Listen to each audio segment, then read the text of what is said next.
በስመ አብ ወወልድ ወመንፈስ ቅዱስ አሐዱ አምላክ አሜን። ለዚህ ያደረሰን ጨለማውን ወስዶ ብርሃንን የሰጠን ምስጋና ለእርሱ ይሁን።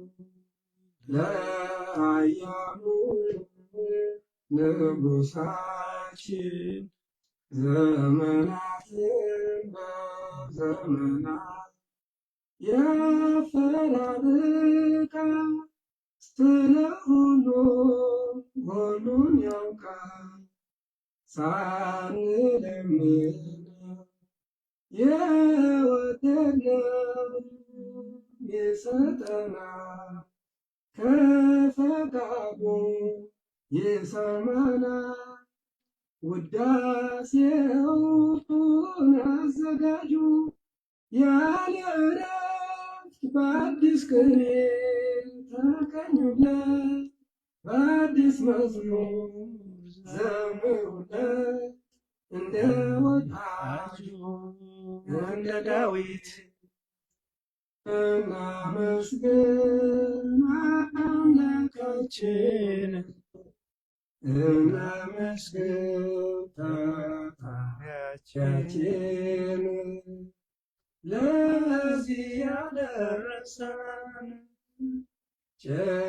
ጨለማውን ወስዶ ብርሃንን የሰጠን ምስጋና ለእርሱ ይሁን። ለኃያሉ ንጉሣችን ዘመናትን በዘመናት ያፈራርቃል። ስለ ሁሉን ያውቃል። ሳንለምን የወደድነው ይሰጠናል። ከፈቃዱ ይሰማናል። ውዳሴውን አዘጋጁ ያለ እረፍት በአዲስ ቅኔ ተቀኙለት። በአዲስ መዝሙር ዘምሩለት። እንደ ወጣቱ እንደ ዳዊት እናመስግን አምላካችን። እናመስግን ፈጣሪያችን።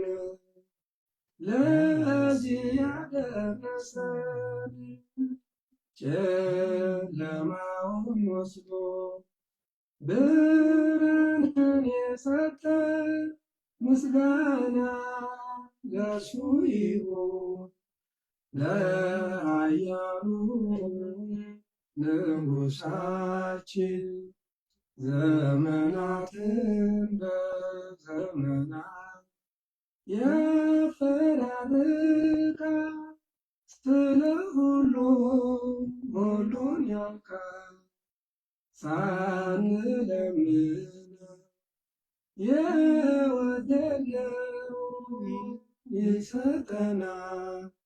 ከፈቃዱ ይሰማናል። ውዳሴውን አዘጋጁ ያለ እረፍት በአዲስ ቅኔ ተቀኙለት። በአዲስ መዝሙር ዘምሩለት። እንደ ወጣቱ እንደ ዳዊት እናመስግን አምላካችን።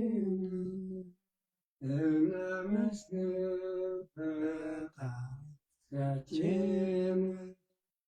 ለዚህ ያደረሰን በስመ አብ ወወልድ ወመንፈስ ቅዱስ አሐዱ አምላክ አሜን። ምስጋና ለእርሱ ይሁን። በክርስቶስ ወንድሞቼ እህቶቼ የሆናችሁ ይህ ቃል አሁን የሚሰማችሁ በኋላም እግዚአብሔር ወዶና ፈቅዶ ቃሉን የምትሰሙ ሁሉ ባላችሁበት ሰላም እግዚአብሔር ይብዛላችሁ። እንደምን ሰነበታችሁ? እንደምን ከረማችሁ? ይህን ቀን የሰጠን የአባቶቻችን የነቢያት አምላክ የአባቶቻችን የሐዋርያት አምላክ የቅዱሳን አምላክ እግዚአብሔር ስሙ ከአጽናፍ እስከ አጽናፍ የከበረ የተመሰገነ ይሁን። እንዴት ነበረ ሳምንታችሁ?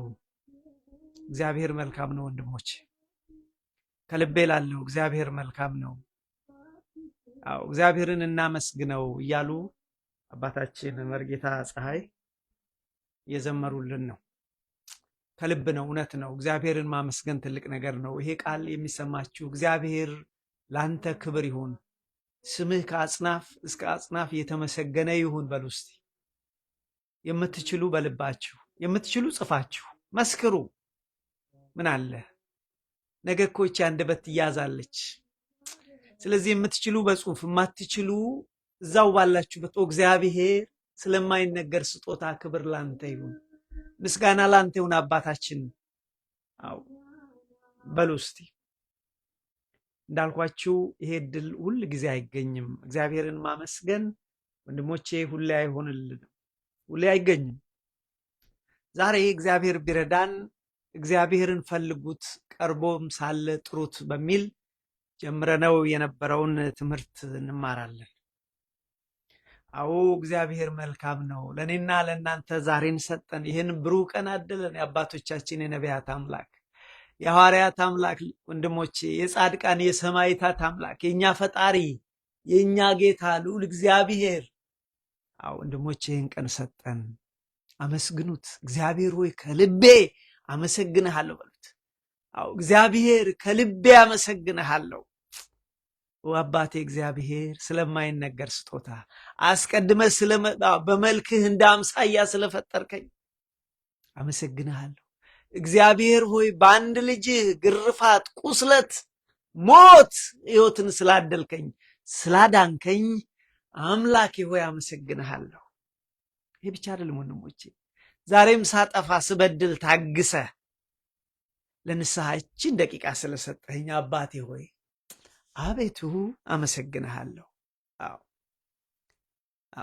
ቤቴን በበረከት ሕይወቴን በመንፈስ ቅዱስ ቢያንስ አንተን እንዳቅ እግዚአብሔር ስለረዳኸኝ ከልቤ አመሰግንሃለሁ በሉት ወንድሞች፣ አትፍሩ። ቅድም እንዳልኳችሁ እቺ አንደበት አንድ ቀን ትቆማለች። ለምን? ለዚህ እኮ ነው ጨክነን እንበለው።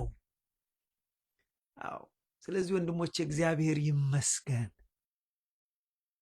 ዛሬ እግዚአብሔር እንደፈቀደ ባለን ጥቂት ደቂቃ የምንማርበት የትምህርታችን ርዕስ እግዚአብሔርን ወንድሞቼ ስለመፈለግ ነው። ባለፈው ጊዜ ከኔ ጋር የነበራችሁ የጀመርነው ትምህርት እግዚአብሔርን ፈልጉት ቀርቦም ሳለ ጥሩት ብለን በሰፊው ተማምረናል። ትምህርቱ ያመለጣችሁ ከስር ሊንክ አስቀምጬላችኋለሁ። ስለዚህ ወንድሞቼ ሊንኩን በመንካት ማግኘት ትችላላችሁ ያለፈውን ትምህርት። ዛሬም ከሱ እንቀጥላለን። እንግዲህ ባለፈው ስንማር ያነሳነው አንድ ነገር ቢኖር የህይወታችን ተቀዳሚ ዓላማ ይችን ምድር ከመልቀቃችን በፊት አንድ ማድረግ ያለብን አንድ ነገር ቢኖር የሰራዊት ጌታ እግዚአብሔር ፈጣሪያችን እግዚአብሔር አዳኛችን እግዚአብሔርን እሱን ፈልጎ ማግኘት እንደ ፈቃዱ መኖር ነዋል። ወንድሞቼ የምትቸኩሉ ወንድሞቼ ከመሄዳችሁ በፊት ይችን ይዛችሁልኝ ሄዱ። በህይወት ስንኖር ይሄን ምድር ከመልቀቃችን በፊት አንድ ነገር ወንድሞቼ እርግጠኛ መሆን ቢኖርብን በተቻለን መጠን እግዚአብሔር ባደለን ዕውቀት በሰጠን ጥበብ ፈልገን እግዚአብሔርን ማግኘት እንደ ፈቃዱ መኖር ነዋል። ስለዚህ እግዚአብሔርን መፈለግ አስፈላጊ ነው ብለን እግዚአብሔርን ፈልጉት ቀርቦም ሳለ ጥሩት ብለን አባታችን ነቢዩ ኢሳይያስ በምዕራፍ 55 ቁጥር 6 ላይ ይዘን ርዕሱን ተነሳን። የህይወታችን ተቀዳሚ ዓላማ እግዚአብሔርን መፈለግ ነው። ለዚህ እኮ ነው እግዚአብሔርን ፈልጉት ቀርቦም ሳለ ጥሩት። እግዚአብሔር ከእናንተ የራቀ አይደለም፣ ግን መጀመሪያ ፈልጉት፣ ቀርቦም ሳለ ጥሩት አለ።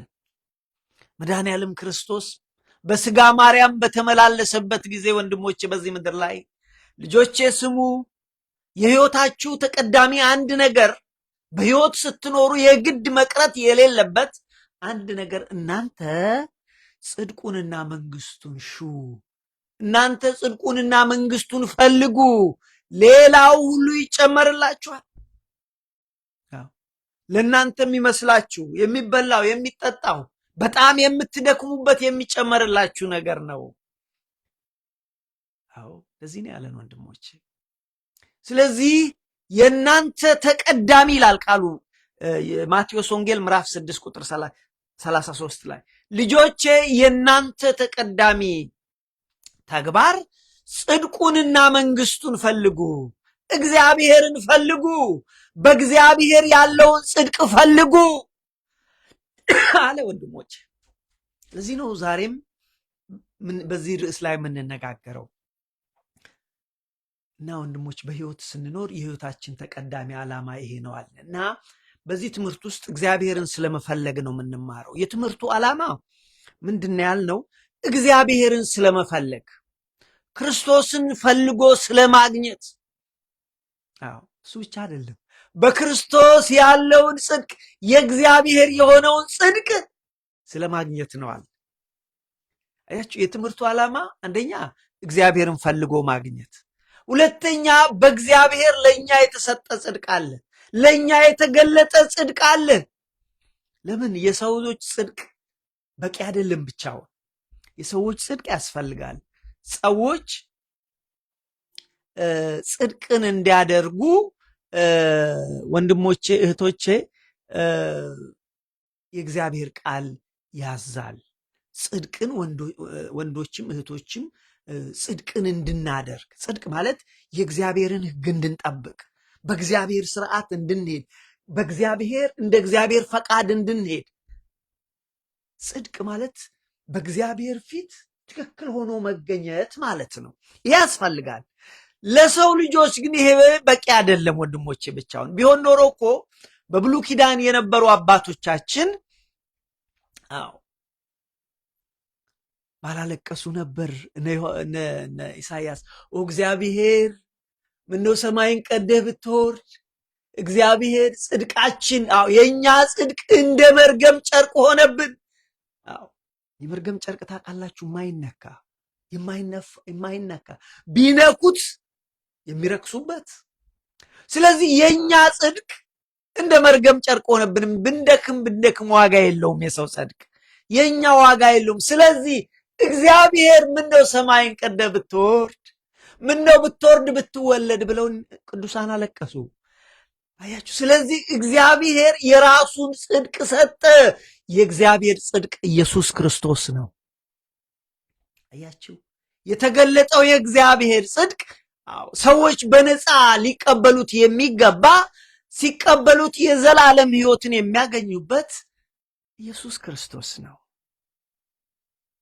ስለዚህ ወገኖቼ ምን አለን? የትምህርቱ ዓላማ እግዚአብሔርን ፈልጎ ማግኘት ነው። የዚህ ትምህርት ዓላማ በእግዚአብሔር ያለውን ጽድቅ፣ በእግዚአብሔር የሆነውን ጽድቅ ማግኘት ነው አለ። እዚህ ጋር አብረን ያነሳነው አንድ ነገር ወንድሞቼ፣ እንዳልኳችሁ እግዚአብሔርን መፈለግ እጅግ አስፈላጊ ነገር ነው። ይህም ምድር ከመልቀቃችን በፊት በጣም ያዋጣል ወንድሞቼ፣ እመኑኝ ባካችሁ፣ በጣም ያዋጣል። ምን ነው ለእንጀራችንስ እንደክም የለ ወንድሞቼ? ብዙ ለማይቆመው ለዘላለም ላልሆነ ለሚበላ ለሚጠጣ በዚህ ምድር ላይ ለሆነ ነገር እንደክም የለ። ምን አለ ለእግዚአብሔር ብንደክም። ለዚህ እኮ ነው ኢሳይያስ ምን አለ? ልጆቼኑ ባለው ትምህርቱ እባካችሁ ኑ ብሎ ግብዣ ባቀረበበት ትምህርቱ ለማይሆን ነገር ለምን ትደክማላችሁ? ገንዘባችሁን፣ ድካማችሁን ይላል ላባችሁን ለማይሆን ነገር። ይህ ማለት ስራ አትስሩ ማለት አይደለም ወንድሞቼ። ትምህርት ቤት አትሂዱ ማለት አይደለም። ምድራዊ ኃላፊነትን አትወጡ አይደለም። ግን ምንድን ነው ያለው? ገንዘብ እንጀራ ላይ አይደለም። እንጀራ ላይደለ ለዘላለም ሕይወት ላልሆነ የድካማችሁን ዋጋ ለማያጠግብ ነገር ለምን ትመዝናላችሁ? ለምን ትደክማላችሁ? አንሰራም ማለቱ አይደለም። ዶንት ሚስ አንደርስቱድ። ግን ዋናው ነገር እግዚአብሔር ነው። የሚበላው የሚጠጣ ነገር ሰከንደሪ ነው፣ ሁለተኛና ሶስተኛ ነው። ለዚህ እኮ ነው መድኃኔዓለም ክርስቶስ እናንተ አስቀድማችሁ ጽድቁንና መንግስቱን ሹ፣ ሌላ ሁሉ ይጨመርላችኋል አለ። አያችሁ፣ አሁን ገንዘብን እንጀራ ላይ አይደለ የድካማችሁን ዋጋ ለማያጠግብ ነገር ለምን ትመዝናላችሁ? ኢሳይያስ 55 አድምጡ በረከትም ብሉ፣ ሰውነታችሁ በጮማ ደስ ይበለው፣ ጆሮአችሁን አዘንብሉ፣ ወደ እኔ ቅረቡ አለ። ወደ እኔ ቅረቡ ስሙ፣ ሰውነታችሁ በሕይወት ትኖራለች። ወደ እግዚአብሔር ስንቀርብ ሰውነታችን በሕይወት ትኖራለች ማለት ለዘላለም እንኖራለን። ሰው ያለ እግዚአብሔር ዘላለማዊ አይደለም፣ ዘላለማዊ ጠፊ እንጂ። ስለዚህ ጆሮአችሁን አዘንብሉ፣ ወደ እኔ ቅረቡ ስሙ፣ ሰውነታችሁ በሕይወት ትኖራለች። ያኔ እንደዛ ሲሆን የታመነችይቱን የዳዊትን ምሕረት የዘላለም ቃል ኪዳንን ከእናንተ ጋር አደርጋለሁ። ለዳዊት የገባሁትን ቃል ኪዳን ዘላለምን ሕይወት ማለቱ ነው። ያንን ወንድሞቼ ከእናንተ ጋር አደርጋለሁ። ስለዚህ አለ ቁጥር 6 ላይ እግዚአብሔር በሚገኝበት ፈልጉት፣ ቀርቦም ሳለ ጥሩት። ዝም ብላችሁ አትድከሙ። ገንዘብ እንጀራ ላይ አይደለም። ዝም ብላችሁ አትድከሙ፣ አታባክኑ ጉልበታችሁን፣ ገንዘባችሁ። ከደከማችሁ ለዘላለም ለሆነ እንጀራ እሱም እግዚአብሔር የሚሰጠው ጽድቅ ነው አለ። ይህንን እኔ አይደለሁም ያልኩት፣ መድኃኔዓለም ክርስቶስ እኮ ነው። አምላካችን መድኃኒታችን ኢየሱስ ክርስቶስ በዮሐንስ ወንጌል ምዕራፍ 6 ላይ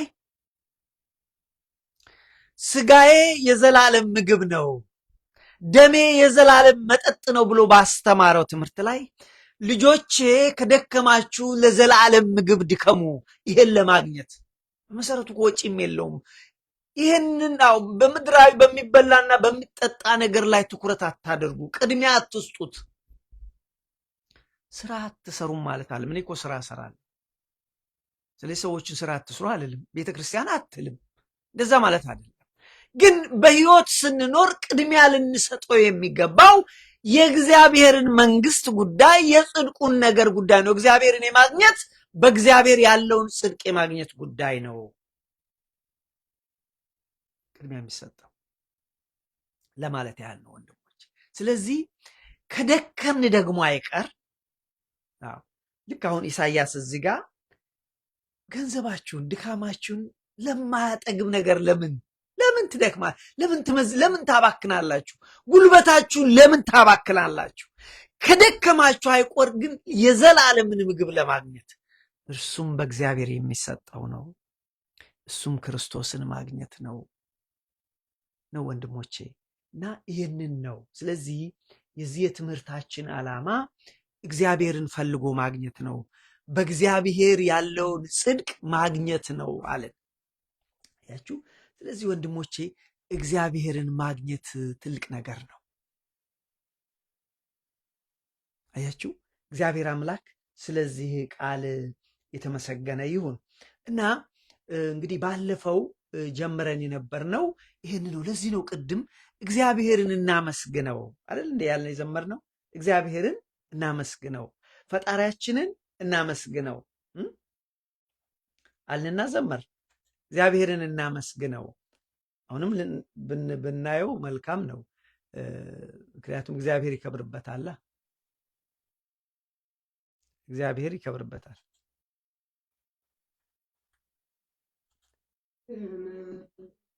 እናመስግን ፈጣሪያችን ለዚህ ያደረሰን፣ ጨለማውን ወስዶ ብርሃንን የሰጠን፣ ምስጋና ለእርሱ ይሁን ለኃያሉ ንጉሣችን። ዘመናትን በዘመናት የፈራርቃል ስለ ሁሉ ሁሉን ያውቃል ሳንለምነው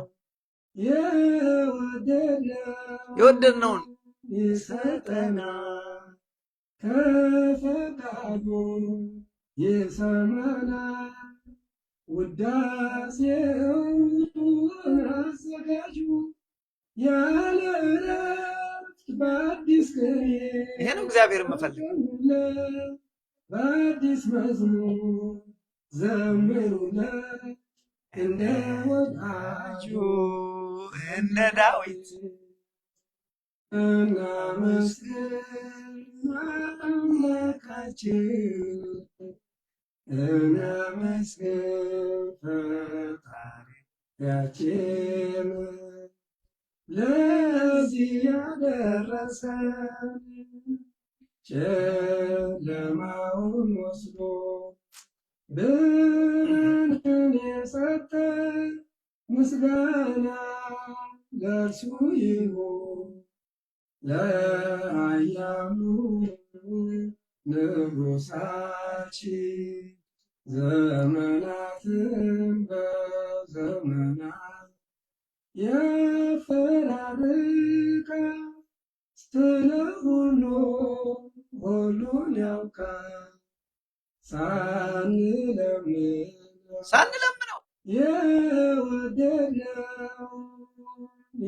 የወደድነውን ይሰጠናል ከፈቃዱ ይሰማናል ውዳሴውን አዘጋጁ ያለ እረፍት በአዲስ ቅኔ ተቀኙለት በአዲስ መዝሙር ዘምሩለት እንደ ወዳጁ እንደ ዳዊት እናመስግን አምላካችን እናመስግን ፈጣሪያችን ለዚህ ያደረሰን ጨለማውን ወስዶ ብርሃንን የሰጠን ምስጋና ለእርሱ ይሁን ለኃያሉ ንጉሣችን ዘመናትን በዘመናት እግዚአብሔር ይመስገን ያፈራርቃል ስለ ሁሉን ያውቃል ሳንለምነው የወደድነው ይሰጠናል ከፈቃዱ ይሰማናል ውዳሴውን አዘጋጁ ያለ እንግዲህ ወንድሞቼ እግዚአብሔርን ስለመፈለግ ነው ምን ማለት ነው ለመሆኑ እግዚአብሔርን መፈለግ ስንል ምን ማለት ነው ብለናል። እግዚአብሔርን መፈለግ ወገኖቼ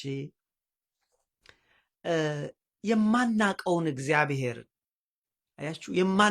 እግዚአብሔርን ለማግኘት ሳይሆን በተለይ እንደኛ አይነት ለክርስቲያኖች ለሆንን ለተጠመቅን ስለዚህ ለኛ ያልሰማነውን እግዚአብሔር የመፈለግ ጉዳይ አይደለም። ነገር ግን የኛን ፈቃድ ከእግዚአብሔር ፈቃድ ጋር የማገናኘት ጉዳይ ነው። አብርሃም ለምሳሌ እግዚአብሔርን ሲፈልግ የማያውቀውን እግዚአብሔርን ነበር የሚፈልገው ሊያገኝ ፈለገው። እኛ ግን ወገኖች እግዚአብሔር ይመስገን በቤተሰቦቻችን አማካኝነት በቤተ ክርስቲያን አማካኝነት ከእግዚአብሔር ተወልደናል። ስለዚህ የማናውቀውን እግዚአብሔርን አይደለም እኛ የምንፈልገው፣ ግን ይህንን የሰማነውን እግዚአብሔር በሕይወታችን ከኛ ጋር እንዲቆራኝ ጥሩ ከእግዚአብሔር ጋር ጥሩ ግንኙነት ጥሩ ዝምድና እንዲኖረን ነው እግዚአብሔርን የምንፈልገው። ስለዚህ ብዙ ጊዜ በአንድም ይሁን በሌላ የሰማነውን ነገር ግን ሕይወታችን ከእርሱ ጋር ያልሆነውን እግዚአብሔርን ለማግኘት ነው የኛ ፍለጋ እንጂ እንደ አብርሃም አይነት ፍለጋ አይደለም። አዲስ እግዚአብሔር ለማግኘት አይደለም እግዚአብሔርን የምንፈልገው። ይሄንን ያዙልኝ። ይልቁንም የእግዚአብሔር ብርሃን በውስጣችን ይበራ ዘንድ ፈቃዳችን ከእግዚአብሔር ፈቃድ ጋር አንድ ይሆን ዘንድ እንደ እግዚአብሔር ሐሳብ እንኖር ዘንድ ነው እግዚአብሔር መፈለግ ስንል።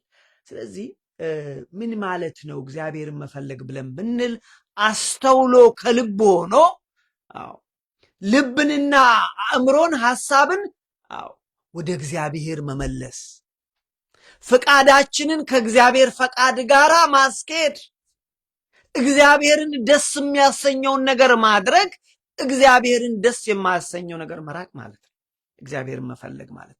አምልኮት ማለት ይሄ ነው። በነገራችን ላይ አምልኮት ማለት እሑድ ቤተክርስቲያን ሄዶ ጀስት አስቀድሶ መምጣት ብቻ አይደለም። ማስቀደስ አንዱ ነው፣ መልካም ነገር ነው። ግን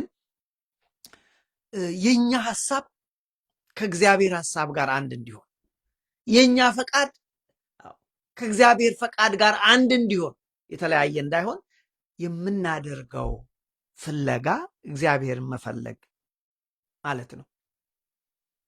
እግዚአብሔር እኮ ሐሳባቸው፣ አካሄዳቸው መልካም ያልሆነን ሰዎች የእናንተ መንገድና ሐሳብ ከኔ መንገድና ሐሳብ ወይም ዓላማ ጋር አይገናኝም። ስለዚህ ልጆቼ ትድኑ ዘንድ ይላል እግዚአብሔር፣ ትድኑ ዘንድ፣ በረከትን ትቀበሉ ዘንድ፣ የዘላለም ሕይወትን ታገኙ ዘንድ፣ ልጆቼ ትሆኑ ዘንድ ሐሳባችሁን እንደ ሐሳቤ፣ እቅዳችሁን እንደ እቅዴ አድርጉ ይለናል። ያ ነው እግዚአብሔርን መፈለግ። ለዚህ ነው እንግዲህ ምን አለ እዛ ኢሳይያስ፣ አሁን እዚህ ቅድም ያነበብነው ላይ ሐሳቤ እንደ ሐሳባችሁ መንገዳችሁም እንደ መንገዴ አይደለም ይላል እግዚአብሔር። ሰማይ ከምድር ከፍ እንደሚል እንደዚሁ መንገዴ ከመንገዳችሁ፣ ሐሳቤ ከሐሳባችሁ ከፍ ያለ ነው። እኔ ግን የምፈልገው ይለናል እግዚአብሔር የተለያየ እንዲሆን አይደለም፣ እንደኔ ሐሳብ እንድትሆኑ ነው። ለፈጠርኳችሁ ዓላማ፣ ለሰራኋችሁ ግብር ልጆቼ እንድትውሉ ነው። ይህንን ነው እግዚአብሔር የሚለው። ስለዚህ ምን አለ? እግዚአብሔር በሚገኝበት ፈልጉት፣ ቀርቦ ሳለም ጥሩት። ክፉ ሰው መንገዱን በደለኛም ሐሳቡን ይተው። ይሄ ነው እግዚአብሔር መፈለግ። ክፉ ሰው መንገዱን በደለኛ ሐሳቡን ይተው፣ ወደ እግዚአብሔር ይመለስ፣ እርሱም ይምረዋል፣ ይቅርታውም ብዙ ነውና ወደ አምላካችን ይመለስ ካለ በኋላ ቁጥር 8 ላይ ልጆቼ ስሙ፣ ሐሳቤ እንደ ሐሳባችሁ መንገዳችሁ እንደ መንገዴ አይደለምና ይላል እግዚአብሔር። ሰማይ ከምድር ከፍ እንደሚል እንደዚሁ መንገዴ ከመንገዳችሁ፣ ሐሳቤ ከሐሳቤ ከፍ ያለ የተለያየ ስለሆነ ልጆቼ ወደ እኔ ተመለሱ። እግዚአብሔር መፈለግ ይሄንን ነው። እግዚአብሔር የሚለውን ሰምቶ ወደ እግዚአብሔር መመለስ፣ እግዚአብሔርን መፈለግ ማለት ይሄ ነው ወንድሞቼ። እግዚአብሔርን መፈለግ ይሄ ነው። ለዚህ ነው ትምህርታችን እግዚአብሔር በሚገኝበት ፈልጉ፣ ቀርቦም ሳለ ጥሩት ብሎ ያለው። ስለዚህ ይሄን ደግሞ እንዴት ነው ብለን ብንል እግዚአብሔርን የመፈለግ ጉዳይ የልብ ጉዳይ ነው። እግዚአብሔርን የመፈለግ ጉዳይ የቦታ ጉዳይ አይደለም። እግዚአብሔርን የመፈለግ ጉዳይ የጊዜ ጉዳይ አይደለም። እግዚአብሔርን የመፈለግና የማግኘት ጉዳይ ወንድሞቼ የልብ ጉዳይ ነው። ከልባቸው እግዚአብሔርን የፈለጉ ሰዎች ያገኙታል። እግዚአብሔርን ያልፈለጉ ሰዎች አያገኙትም። ወይም ከልባቸው እግዚአብሔርን ያልፈለጉ ሰዎች አያገኙትም። ከልባቸው እግዚአብሔርን የፈለጉ ሰዎች አንደኛ ያገኙታል፣ በእግዚአብሔር የሆነውን ጽድቅ ያገኛሉ፣ ይሸለማሉ። እግዚአብሔርን የማይፈልጉ ሰዎች ወይም ከልባቸው የማይፈልጉ ሰዎች እግዚአብሔርን አያገኙም፣ አንደኛ ቅጣት ይጠብቃቸዋል። ያሳዝናል ወንድሞች። ስለዚህ ይሄ ነው እግዚአብሔርን መፈለግ ብለን ስንል ይሄንን ማለታችን ነው። ያችሁ ስለዚህ አንዳንዶቻችን እግዚአብሔርን እንዴት እንፈልገዋለን? በጾም እንፈልገዋለን፣ በጸሎት እንፈልገዋለን፣ መልካም በመስራት እንፈልገዋለን። ሁሌ እግዚአብሔር ሆይ እፈልግሃለሁ፣ አባቴ ሆይ እፈልግሃለሁ ብለን በጸሎት ቃሉን በመማር የእግዚአብሔርን ሐሳብ በመረዳት እንፈልገዋለን። አያችሁ፣ ይሄ ነው። ስለዚህ የእግዚአብሔርን የመፈለግ ጉዳይ የቦታና የጊዜ ጉዳይ ሳይሆን የልብ ጉዳይ ነው። ከልባቸው እግዚአብሔርን የፈለጉ ሰዎች አገኙት። መቼ ነው እግዚአብሔርን መፈለግ ያለብን? ስናረጅ አይደለም ወንድሞቼ፣ ትላንትም አይደለም እግዚአብሔርን መፈለግ ያለብን፣ ነገም አይደለም፣ ዛሬና አሁን ነው። እግዚአብሔርን የመፈለግ ጉዳይ ዛሬና አሁን ነው፣ ፈልጎ የማግኘት ጉዳይ። ከዛስ አብሮ እስከ ሕይወት ፍጻሜ ድረስ እንደ ፈቃዱ መኖር እግዚአብሔርን ፈልጎ ማግኘት ነው። አንድ አግኝቶ ደግሞ እኮ በቃ የሚባል ነገር አይደለም። አያችሁ፣ እስከ ፍጻሜ ድረስ፣ እስከ ሕይወታችን ፍጻሜ ድረስ እንደ ፈቃዱ ስንኖር ያ እግዚአብሔርን ፈልጎ አግኝቶ መኖር ማለት ነው። አያችሁ፣ የሕይወት ዘይቤ ማድረግ ማለት ነው። ይህ እኮ ነው አምልኮ።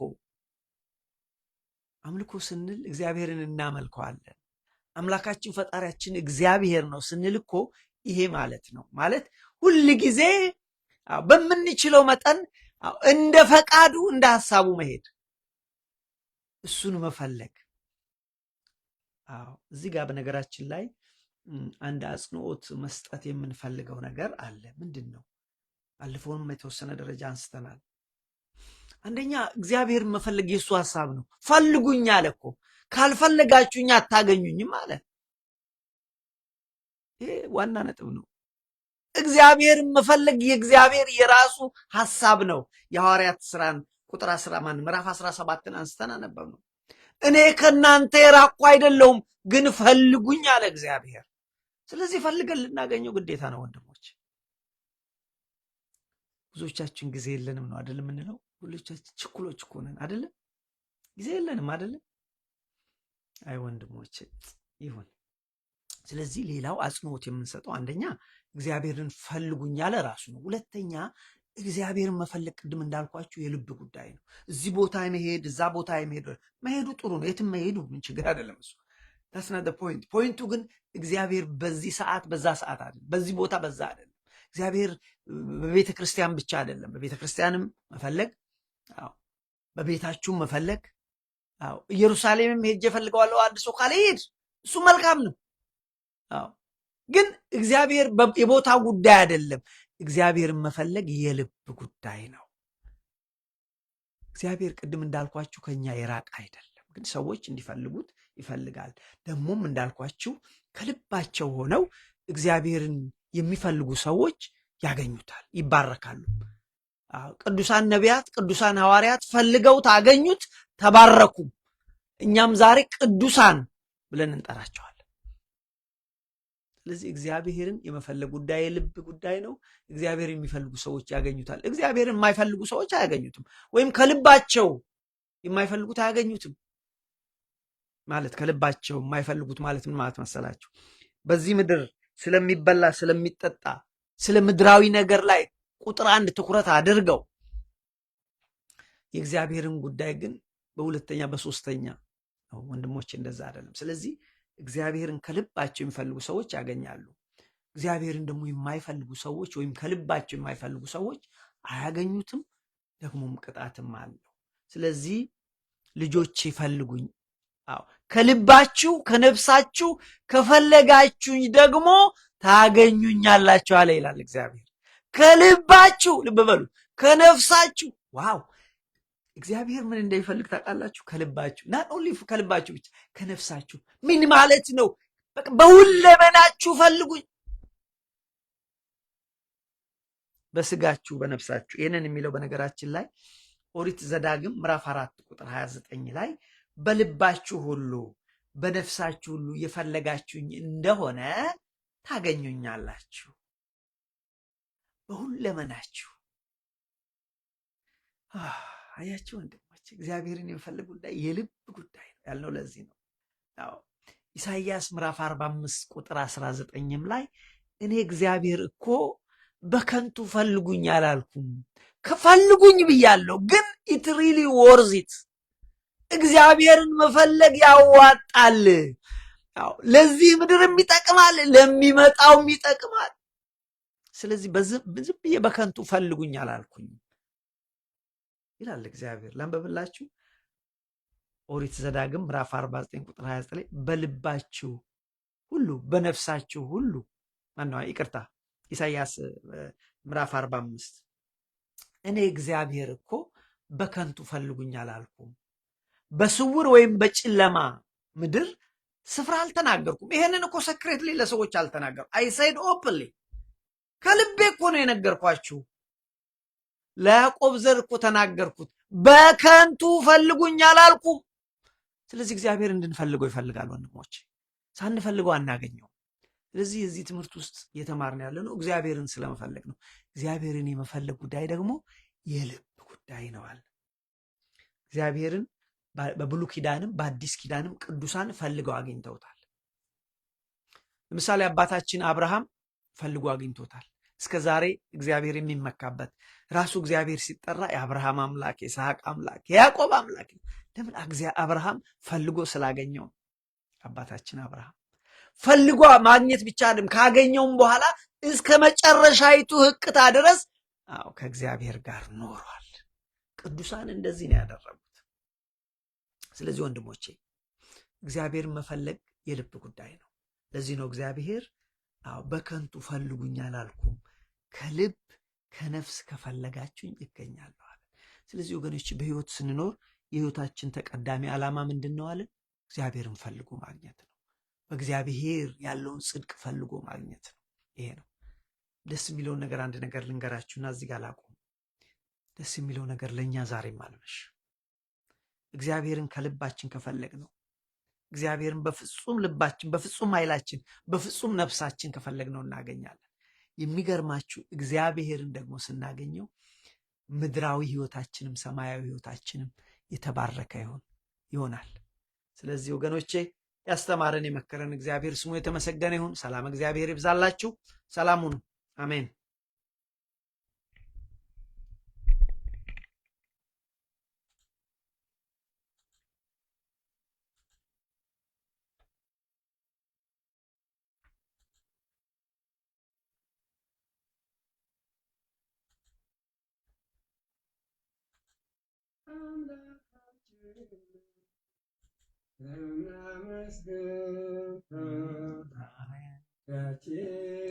ሰላም ሁኑ ወንድሞቼ። ሰላም እግዚአብሔር ይብዛላችሁ።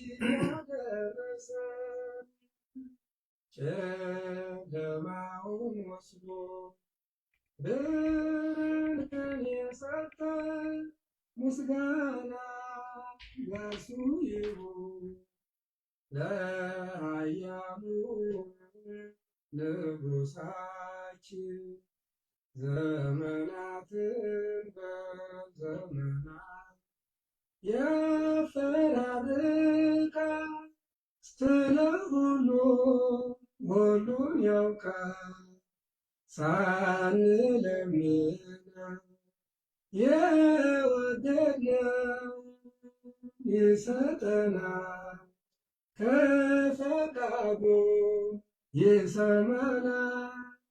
ውዳሴውን አዘጋጁ ያለ እረፍት በአዲስ ቅኔ ተቀኙለት።